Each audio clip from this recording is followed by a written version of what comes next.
Bonjour ou bonsoir. Peut-on réussir dans la vie lorsqu'on souffre de la malchance? La malchance, on ne peut pas réussir avec. Comme vous le savez, la malchance est une maladie paranormale, une flèche mystique, un mauvais karma, un mauvais sort. La malchance nous expose aux choses négatives, les mains percées. Rien ne marche dans notre vie. Peut-on donner le coup à la malchance via la médecine prophétique ou alors à la médecine aux arts divinatoires? Des questions énervantes, mais des interrogations qui nécessitent des réponses. Pour avoir ample information sur la malchance et bien d'autres maladies paranormales, allons dans le temple Galpujang, tenu des mains d'œuvre par le maître Wanandifo, lui dont la haine, la fougue et la sagacité ne sont plus à démontrer, lui qui soigne depuis l'âge de 8 ans. Il est né avec les dents, il a 37 années d'expérience dans le domaine des thérapies. Il fait tout le temps des voyages en Inde, au Bénin et dans d'autres pays pour apprendre la magie rouge, la magie bleue, la magie blanche et bien d'autres formes de magie dans le but de donner le coup à la sorcellerie. Avec ces formes de magie, il est capable de remédier à la malchance. Maître Wanandifo, je suis au temple Galpujang. Bonjour, bonsoir. Bonjour, monsieur Bertrand Tinkam. Comment vous allez? Je porte très bien. Oh, vraiment. C'est parce qu'un mage ne peut pas tendre sa main à quelqu'un. Sinon, moi, je dois vous saluer. Mais le mage ne tend pas la main aux gens. J'ai appris comme ça que vous étiez en Inde. Vous étiez au Bénin. Et depuis, vous êtes devenu un homme très compliqué. On ne peut même plus vous saluer. Oui, c'est vrai, moi je ne tends pas la main. Je suis un homme très compliqué parce qu'on parle d'un maître spirituel ou un mage. Quand tu as fait un mage, il faut t'attendre à tout parce que le mage est là pour une méditation de prière. Quand tu as la malchance, le mage doit faire une méditation de prière pour décanter ton point de malchance. Quand tes affaires ne marchent pas, des choses ne marchent pas, monsieur Bertrand Tinkam, vous allez rencontrer un mage pour qu'il fasse marcher vos affaires ou un maître spirituel. Parce qu'il y a les gens parmi nous où les affaires ne marchent pas, et il faut rencontrer un mage ou un maître spirituel. Alors, de façon succincte, de façon prosaïque, quelle est la définition que nous puissions donner au mot malchance pour que la gouverne des communs des mortels ne puisse pas les jouer des saltos? La malchance, c'est quoi? Quand on parle de malchance, c'est celui que toutes ces choses ne marchent pas. Tout ce que tu fais, ça tombe au jour en jour. Et ce qu'on appelle la malchance. Il y a les femmes, il y a les filles, il y a les hommes qui ont le problème de la malchance. La malchance est un problème quand tu as. C'est-à-dire qu'à un moment ou l'autre, tu peux mourir parce que quand tu as la malchance, tu peux te retrouver en prison. Tu peux te retrouver où il ne faut pas parler, tu as la malchance. Bertrand Tinkam, je montre ce machette aujourd'hui. C'est la machette où je coupe la malchance avec. Pour ceux qui ont le cas de la malchance, c'est la machette qu'on coupe la malchance avec. Alors, avant de couper la malchance, vous voulez dire aux téléspectateurs qu'il existe quelques signes qui peuvent démontrer que nous avons la malchance. Si votre montre s'arrête toujours aux heures jumelles, 12h12, 13h13, 14h14, 9h09, c'est un signe de la malchance. Si chaque fois que vous prenez la parole à la réunion, on vous dit « c'est pas l'heure des divers », vous êtes incompris, mal compris, c'est un signe de malchance. Si vous achetez la poule à votre enfant, la poule passe de vis à trépas quelques jours plus tard, c'est un signe de la malchance. Alors, si vous avez par exemple les enfants à la maison, vous achetez la chèvre à votre enfant, un mois plus tard, cette chèvre passe de vis à trépas, c'est un signe de malchance. Alors, je prendrai peut-être un autre signe. Nous avons par exemple les problèmes de mauvaise haleine. La mauvaise haleine est un signe de la malchance. La mauvaise odeur corporelle aussi est un signe de la malchance.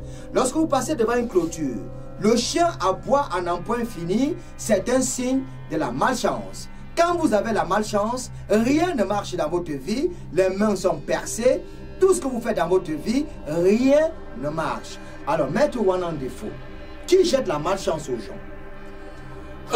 Quand on parle de cas de la malchance, le cas de la malchance, c'est un cas très compliqué. Parce qu'il y a les gens qui lavent les gens et vont jeter les œufs en plein carrefour.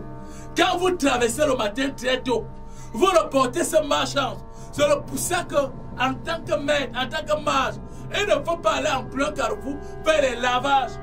Il y a des gens qui, également, ils méditent sur les arbres de paix, ils vont en rejeter. Quand vous traversez le premier, vous portez sa marche pour continuer. Il y a aussi des sorciers qui font les réunions diaboliques entre 3h, 4h le matin. Quand ils font le matin, tu traverses dans ce carrefour-là. Tu as ce qu'on appelle la marchande. Alors on a eu des cas, par exemple, des femmes enceintes qui traversent des carrefours à partir de minuit. Il faut rappeler que les carrefours sont des lieux de sorcellerie. Il y a des carrefours en U, des carrefours en croix, des carrefours en Y. Vous, dans votre posture de sorcier, est-ce qu'on peut gâter une femme enceinte qui marche dans la nuit? Une femme enceinte, quand une femme est enceinte, même quand ça vient de commencer, il y a 3 heures, à partir de 1 heure, jusqu'à 3 heures, quand la femme traverse un carrefour, quand les sorciers sont là, pour faire les cultes de sorcellerie. Quand elle arrive à la maison, l'enfant ressort seul. Et vous faites comment à votre niveau pour donner le coup à cette forme de malchance? Au niveau de l'Inde, nous avons appris comment, avec la 7e dimension de magie dans le monde, on a appris comment, quand tu es malchanceux, on fait que ton aura brille, on fait que tes champs brillent, et on fait que tes choses marchent. Alors vous travaillez avec 4 éléments, maître Wanan Defo. Vous travaillez avec le feu, l'eau, l'air et la terre. Vous avez parlé du cas, par exemple, d'une femme enceinte qui a été foudroyée par la malchance et qui peut mettre au monde un enfant autiste, un enfant qui souffre du mongolisme. Vous êtes capable de remédier à ça? Je suis capable de le faire, monsieur Bertrand. Alors on dit aussi que la malchance est héréditaire. On est peut-être malchanceux parce que grand-père l'a été. La malchance va aussi en 3e génération, comme dans la Bible on vous dit. Pourquoi? Quand on dit 3e génération, vous comprenez bien? Il peut être un problème de coutume, il peut avoir un problème également où ton père avait fait chez quelqu'un. Et il faut balayer ça parce qu'il y a des produits pour balayer quand tu as tout ce problème-là. Vous comprenez bien? Alors si on prend le cas du sexe, est-ce qu'on peut être foudroyé par la malchance via le sexe? C'est normal, monsieur. Tu peux avoir, monsieur Bertrand Tieka, tu peux avoir une femme qui est malchanceuse. Et tout ce que tu fais, ça ne marche pas. Tu peux avoir un homme qui est malchanceux. Tout ce que tu fais, ça ne marche pas. Mais encore le côté de la femme. Quand tu as une femme malchanceuse, tu t'engages à là. Hein? Tu blagues, tu finis ton avenir à ramper. Alors ceux qui ont la malchance, qui viennent au temple Galpundjan, vous travaillez avec des esprits, vous êtes très compliqué. Je travaille avec les esprits de l'eau, monsieur Bertrand Tieka. Vous travaillez avec les esprits des eaux? Oui, et les esprits de feu. Le feu, c'est pour faire le retour à l'expecteur. Le feu, quand t'envoie le feu, c'est que tu as d'ailleurs fait du mal à quelqu'un. Il faut t'envoyer dans le feu pour que ça te brûle, pour que ce que tu as fait là, ça te renvoie le même mal, monsieur Bertrand. Alors vous faites comment pour diagnostiquer les cas de malchance? Quand des individus viennent dans ce temple Galpundjan, rien ne marche dans ma vie. Vous faites comment à votre niveau? Vous n'avez pas besoin de dire que rien ne marche dans ma vie, monsieur Bertrand Tieka. Quand vous arrivez dans mon bureau, quand vous entrez dans le bureau, quand vous arrivez, vous asseyez, il n'y a pas de ce qu'il faut faire dans votre vie. Et votre vie marche, monsieur Bertrand Tieka.